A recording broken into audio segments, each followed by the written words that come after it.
All right, we continue this morning our journey through 2 Kings.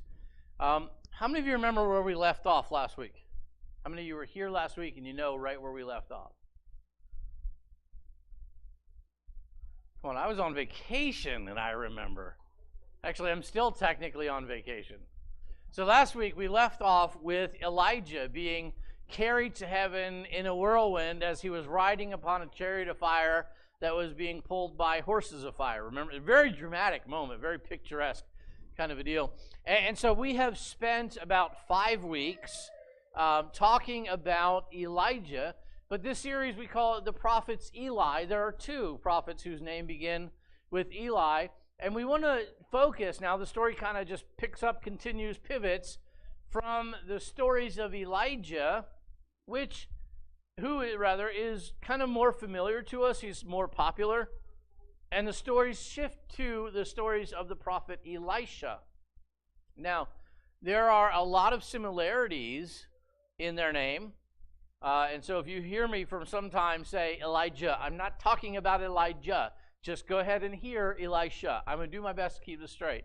What's funny is Elisha actually occupies more real estate in your Bible than Elijah does. There are more stories about him and about his life, and yet we know him less. I certainly have heard less messages on him, read less, seen fewer books in print on him. Seems to somehow get second billing, even though there's more about him that we can go. So we'll actually spend a few additional weeks on there. But his story leaves off right where his story picks up right where Elijah's leaves off. So Elijah is carried off into heaven in this whirlwind and in this chariot of fire. And as he's going, he drops his mantle. It's the only thing that's left behind of Elijah was this mantle, the mantle that he had thrown on Elisha, this mantle that had very much become this visual symbol of his office. That drops. Elisha picks it up, and he heads west, back across the Jordan River, back toward Jericho. He gets to the Jordan, he smacks the river with the cloak, and lo and behold, the Jordan River separates, just like it had for Elijah, just like it had for the children of Israel coming into the land of Canaan, just like it had for Moses as he parted the Red Sea. Same deal. He hits it, the waters part, and he walks through on dry ground. So it's a pretty good hint that, he had asked for a double portion of Elijah's spirit. It's a pretty good hint. He got what he asked for. Suddenly, Elisha has that kind of prophetic power that Elijah has. And so he goes back to Jericho, which is just there across the Jordan a little bit a ways. And he gets to Jericho, and the prophets who had been at Jericho had kind of from a distance seen what was going on. And so they begin to beg Elisha, hey, let us send out. We've got 50 strong men here. Let us go look for Elijah just in case God dropped him. You're like, they would never say that. They totally did. And so they're like, just in case God dropped him, let us go look. And Elisha's like, don't bother. He's in heaven. You're not going to find him. And they begged, and finally he's like, fine, just go. So they go looking for Elijah, and they come back to Elisha, and they say, we didn't find him. And Elisha's like, I told you, but you want to waste your time. It's your time to waste. And so this is what's going on. Now, the first couple of episodes that we run into in Elisha's life have to do with the resource of water. Now, water is arguably one of the most important resources in and for civilization. You think about it for a second. How long can you last without food? The human body, how long can it last without food? Not comfortably, but safely. Most of us would survive 40 plus days without food. You can actually go that long. It's not recommended, but it's doable. How long can you go without water? 2 to 3 days maximum.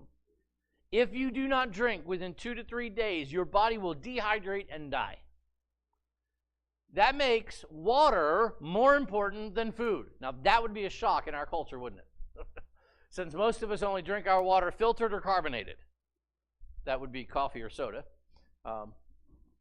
But water is the most important resource in and for civilization. It's why Civilizations have always sprung up around rivers, around water sources, yes, around the ocean, but not so much because of the ocean there, but just because rivers empty into the ocean. So you have the resources of food that are in the ocean and fish, and then you have the resources of fresh water, which is what you need in order to survive. And so water becomes this very important resource, and water becomes this very important resource as we look at Elisha's life here in Jericho.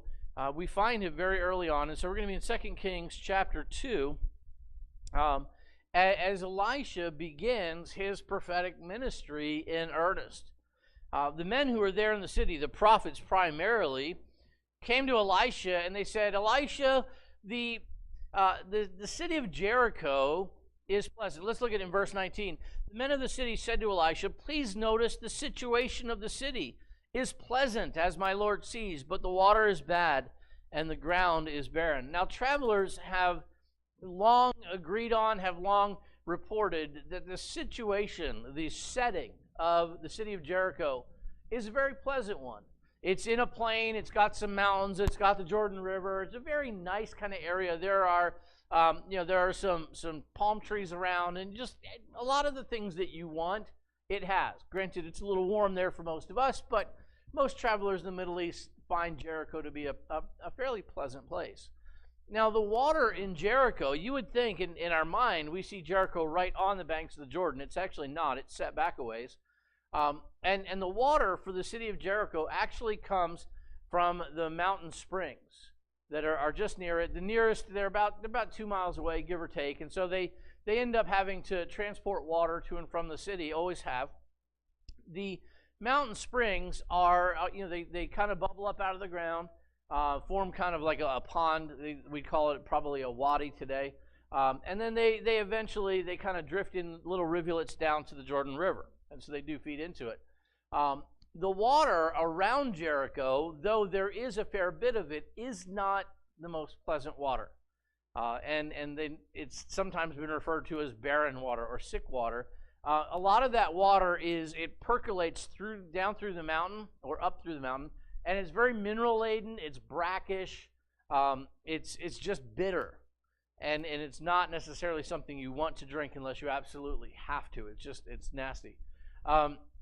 And so they go to Elisha and they say, Elisha, look at the city. It's a great city, but we have this problem with the water. And so Elisha in verse 20 says, bring me a new bowl and put salt in it. So they brought it to him. Then he went out to the source of water and cast salt in there. And he said, thus says the Lord, I have healed the water. From now there shall be no more death or barrenness.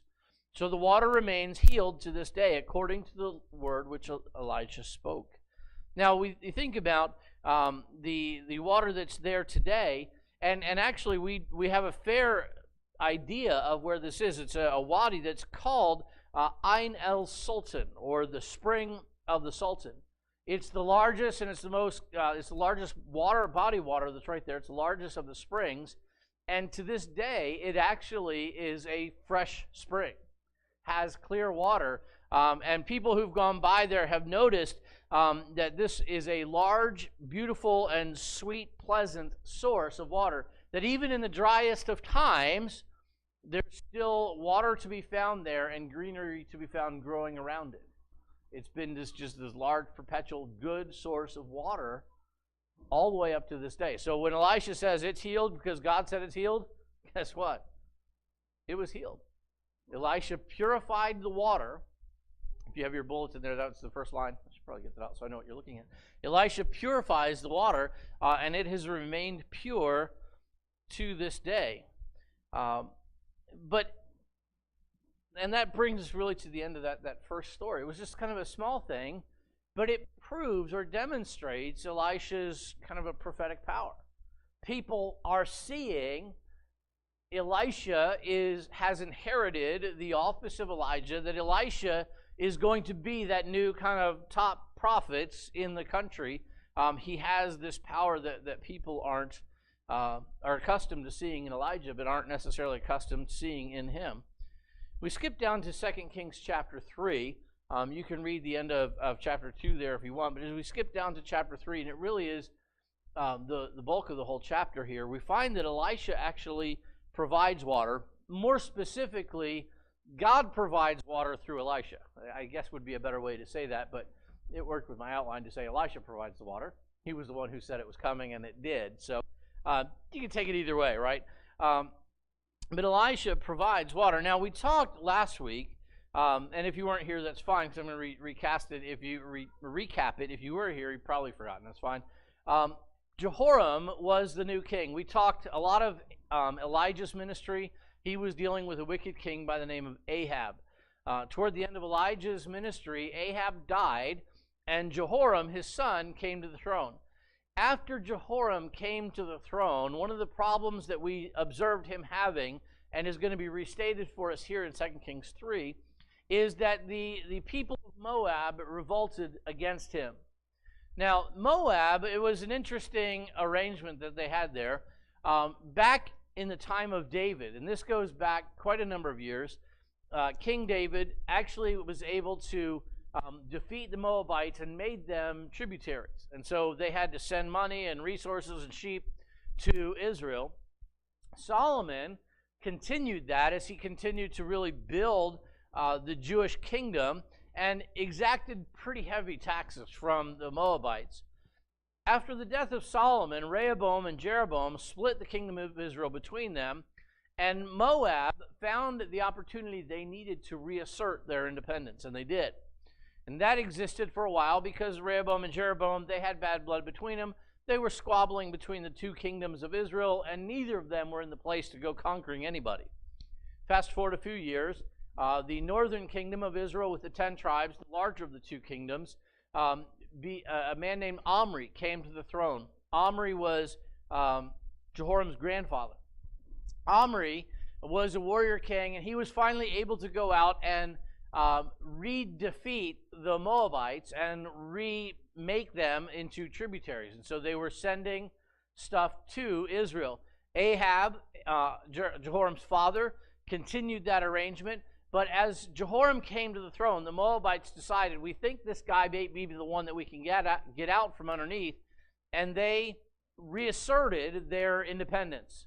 We're not going to send you stuff. We're going to reassert our independendence.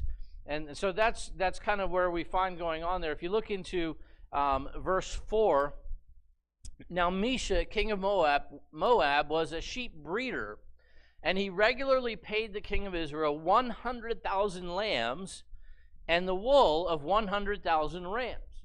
So you think about it, as a kingdom and living in a largely agrarian culture, at a time where animals represented wealth, here the Moabites are sending 100,000 lambs and the wool from 100,000 rams to Jehoram, to the Israelites, every year. That's a lot of merchandise crossing the border, right?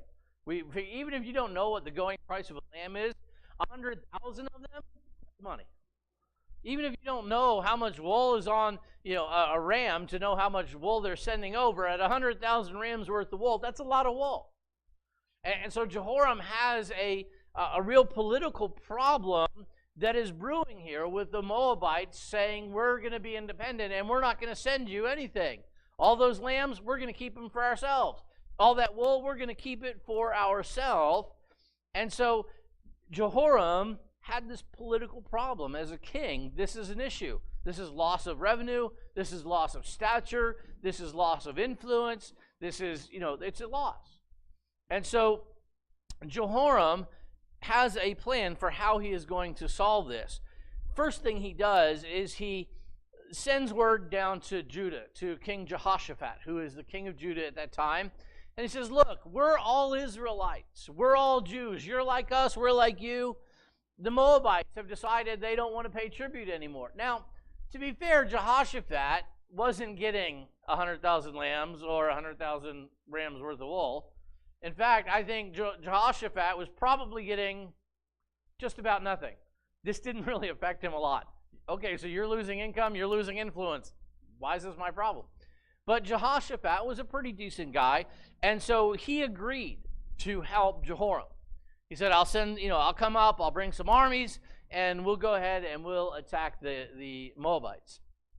As they head out of Jerusalem for Moab, they actually run by the area of Edom, and they're able actually to kind of get the king of Edom to join with them as well. And so he's able to engage the Edomites. And so now you have the king of Israel in Jehoram, you have the king of Judah in Jehoshaphat, and you have the king of Edom, and you have all three of their armies, and they're marching into Moab. Now, the journey from Judah to Edom to Moab, the best water journey is about 100 miles. So you're not talking a huge distance. But 3 kings, 3 armies, taking this water route, plus all of the food and supplies and all of the stuff that go along. It takes them about 7 days to make this trip from Jerusalem down to Moab. They get to the border of Moab, and they run into a problem.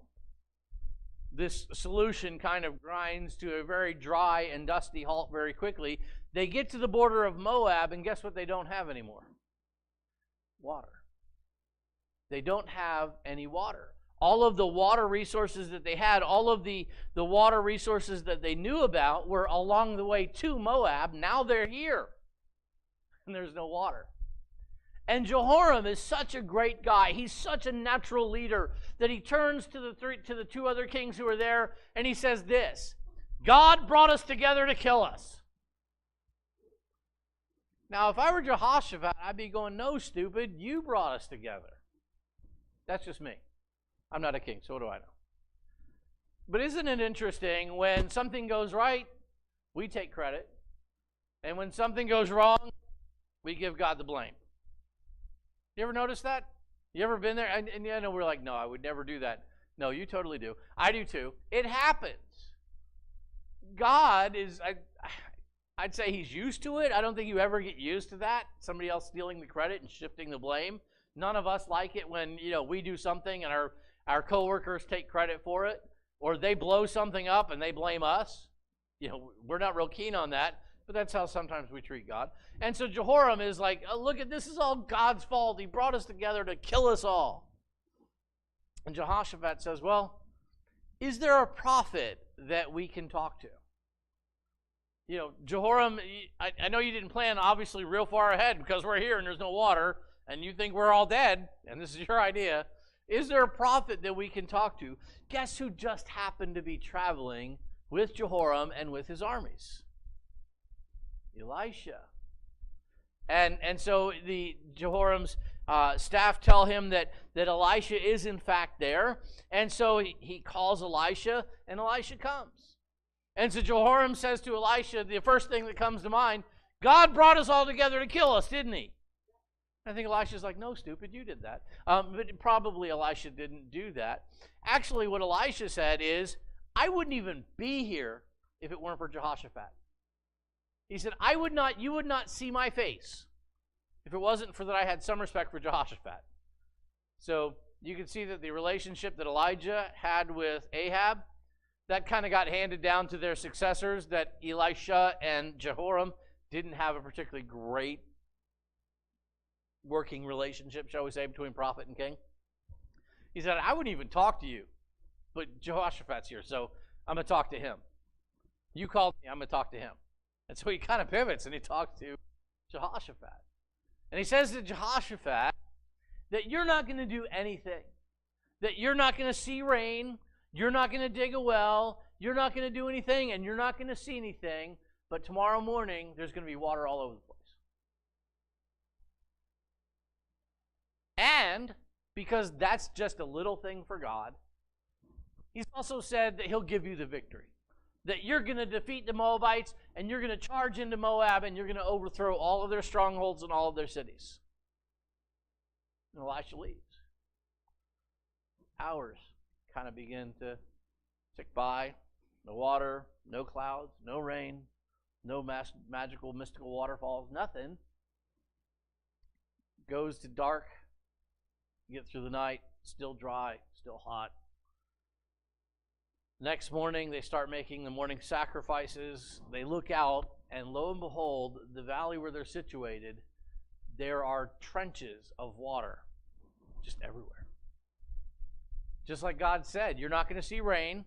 You're not going to hear anything bubbling up. You're not going to see any evident source. Water is simply going to appear.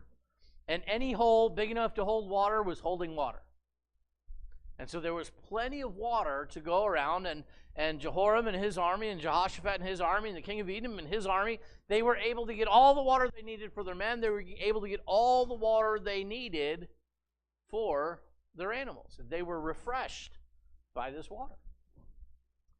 Well, in the meantime, the Moabites did what any king would do if you've got 3 kings coming out to meet you. As soon as you know you have an army marching for your border, what do? You get your army, you get them together, and you go to march to where they're coming across. Because if they're coming into your border, 3 kings with armies coming to your border aren't coming to have tea, right? Well, they could now, but that's not why they were there. And so the king of Moab comes out to meet them with their army. And they're standing there on the hillside, and as the morning sun breaks over the hill and it begins to reflect off the water, they actually see something very different. The redness of the morning sun hits that water, and it reflects off, and they immediately see blood.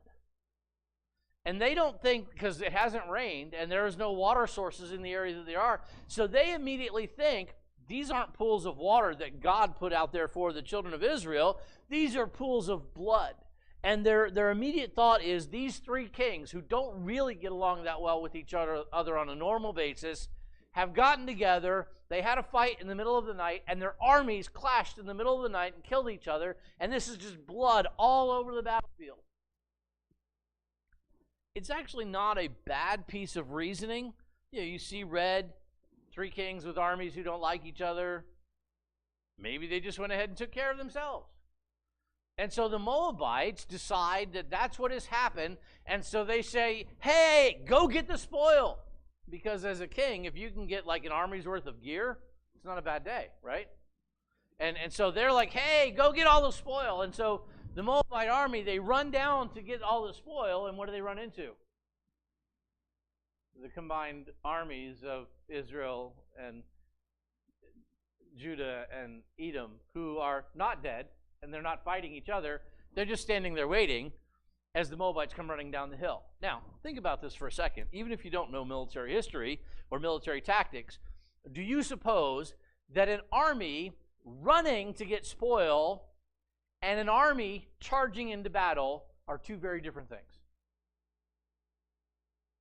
Yeah, because you think about it, you get 10, 15, 20 greedy, 10, 15, 20,000 greedy guys running to get stuff, and they're running and they're pushing and they're shoving and they're dropping what's light, what's weighing them down so they can get more stuff. It's a disorganized, disastrous mess of people just kind of swarming versus a very orderly approach of a unit that is ready to go into battle. So what kind of chance do you think the Moabites had running headlong into this army, thinking they were getting spoil? Yeah, the battle wasn't particularly long. They just kind of, the 3 armies were ready for them. They just kind of advanced, and they go through, and they just start hammering away at the Moabites. These guys who are running for spoil are suddenly running from battle. And they don't just run a little bit. They run all the way home. And so the battle that's there right on the border of Moab is a short battle. It's a decisive one. The 3 kings who are there really under Jehoram's leadership, they win, and they push into Moab. And just like Elijah had prophesied, they go into Moab. They throw down, all the stones that are there. They go in, they tear down the cities that are there. They defeat and they break the back of Moabite power, ensuring that they will remain vassals of Jehoram and the nation of Israel, and they will remain as tributes of them because they're well and thoroughly beaten, and they're not going to raise up again real soon to resist the reign of Jehoram. And so that's what we end up with here. I'm going to push pause on the story of Elisha. It progresses on. We've got weeks and weeks of Elisha's story to go. But I think about these 2 events. Elisha provides water, and Elisha purifies water. the two of them have this water element that is common to them. Water actually makes me think in different terms. Water makes me think of Jesus. You say that's weird. Well, maybe.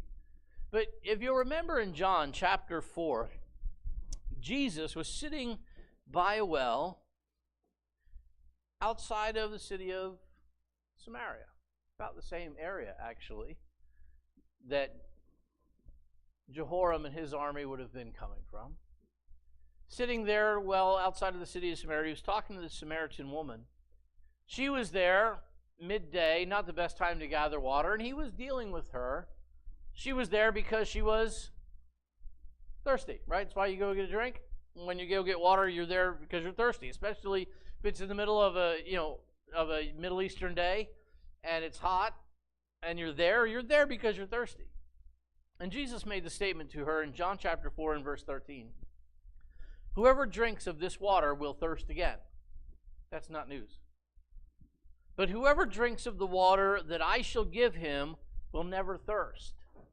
But that water that I give him will become to him a fountain of water springing up into everlasting life. You see, Jesus, sitting there next to a well outside of the city of Samaria, says, I am the water of life. And I have come because I want to give this water freely to everyone. I want everyone to be refreshed. I want everyone to be refreshed all the way to the point of having everlasting life. This is why Jesus came. He was the source of water, and we, humanity, collectively, were those who were hot and dry and thirsty and really dying from thirst. And Jesus said, I am the water of life. He wants to give that water to all, but he runs into kind of some of the same problems that we saw with Elisha. Jesus, as the water of life, kind of like the water at Jericho, sometimes becomes impure. Now that sounds strange to say, that Jesus would become impure. It's not that Jesus becomes impure, but the message of Jesus sometimes gets impure, doesn't it? Sometimes that water, as it percolates through the distribution system of mankind, gets altered. It gets corrupted. It becomes something that's tainted, that's no longer life-giving, but instead it's life-taking. You ever run into somebody who has the message of Jesus in a life-taking kind of way? It's all over that which calls itself Christendom. People begin to present Jesus not as a source of life, but as a source of death, as a source of rules and regulations, as a source of something I have but you don't and can't. The message gets tainted in a lot of different ways by a lot of different people. And instead of being a source of life, it becomes a source of barrenness, and a source of dryness that Jesus never intended. He never intended us to live by a code of rules that makes us destitute of life.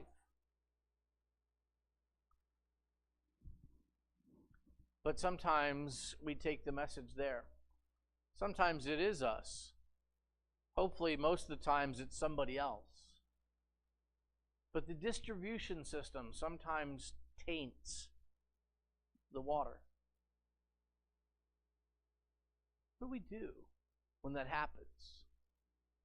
Well, what we have to do is just like Elisha did. You remember what Elisha did at Jericho? He took a new bowl, a bowl that hadn't been corrupted, and he put salt in it. Now, salt in Jewish tradition, in the Jewish sacrificial system, was seen as something that purified and something that preserved. Roles it still plays to this very day.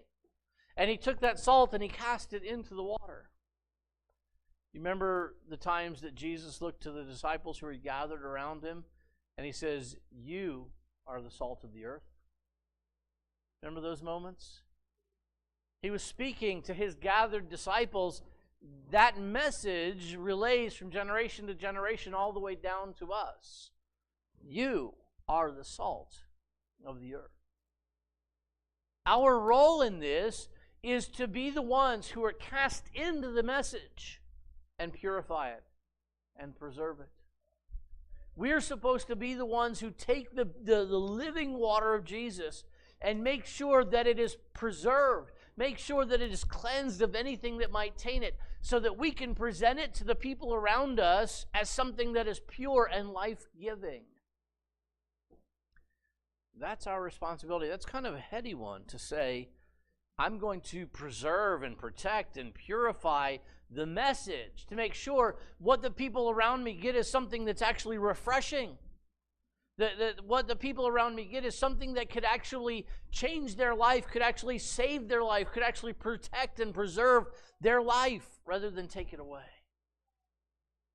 But we are the salt of the earth. We are the ones who are there to purify the water of life so that our friends get something that sustains life instead of takes it away.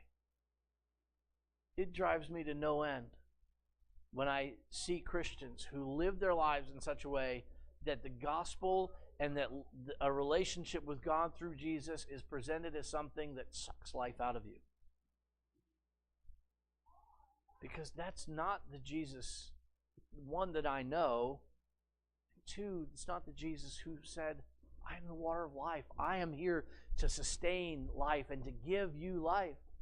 Jesus said in the book of John, I am come that you might have life and you might have it more abundantly. Frankly, there are some Christians that if I have the life that they have, I don't want it in abundance. Right? Come on, that's funny. You can laugh. It's actually sad. So there's the first part of it there is the waters of Jericho. Sometimes the water of life, Jesus is the water of life, is viewed differently, like the water at Moab. The Moabites looked at the water and they didn't see water that was life-giving and refreshing, though that's what it was. The Moabites looked at the water and they saw blood. They saw conflict. They saw defeat. Sometimes the people around us view the water of life, Jesus, in the same way. That we've come to Jesus and it's that somehow the life that He's given us is in conflict with normal life. That somehow the life that He gives us actually is just us living a life of defeat.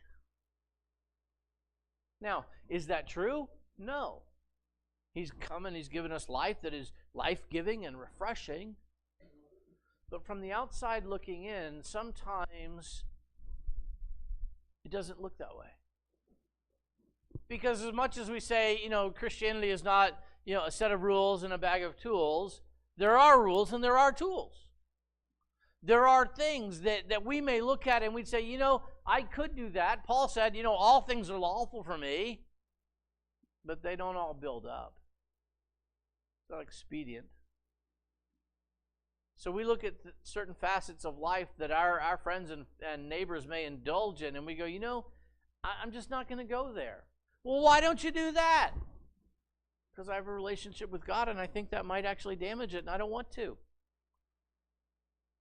And they look at us as living in conflict with what they deem as normal life, although we could argue how normal actually is. And they look at it as kind of defeated, like, oh, you never have fun. You have this as a crutch. Well, maybe I need a crutch. Maybe it's not defeat. Maybe it's sustenance. Maybe it's not conflict. Maybe this is the way life is actually supposed to be. Turns out we're right. They don't always see it that way. What do we do when that happens? That's actually the harder of the two questions. How do we handle that when people look at Jesus and they look at Him differently, like it's a source of defeat and a source of conflict? The only thing that we can do in that moment or for those people is continue to drink the water ourselves. We can drink the water, we can be refreshed, and we can offer them water. We can try to share it. We can try to show in our lives, look, this isn't a life of defeat, this isn't a life of conflict, this is a great life.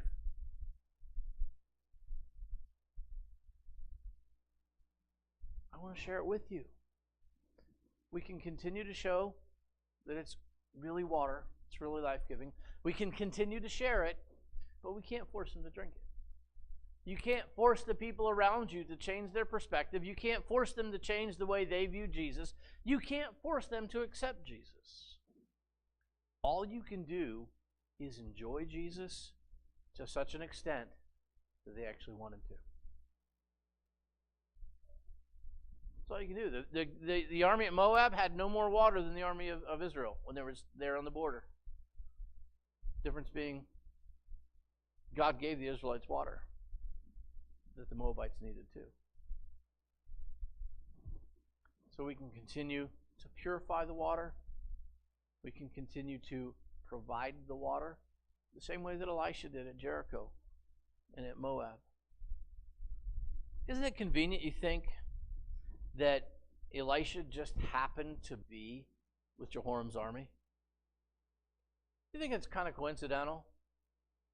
That Elisha, unsummoned for whatever reason, just decided to tag along? He didn't even like Jehoram. Jehoram didn't even know he was there. Jehoshaphat didn't know he was there. The king of Edom didn't know he was there. But coincidentally, he just happened to be there. How many of you believe that's coincidence? I don't believe in coincidence.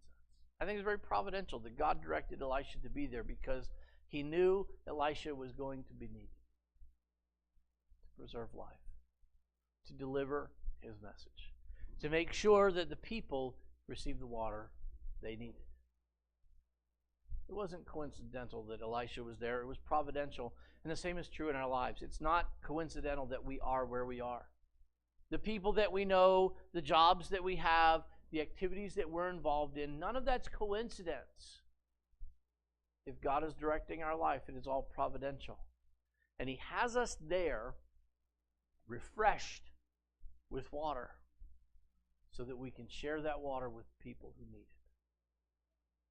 Because at some point in their lives, they're going to look up and they're going to realize they're thirsty.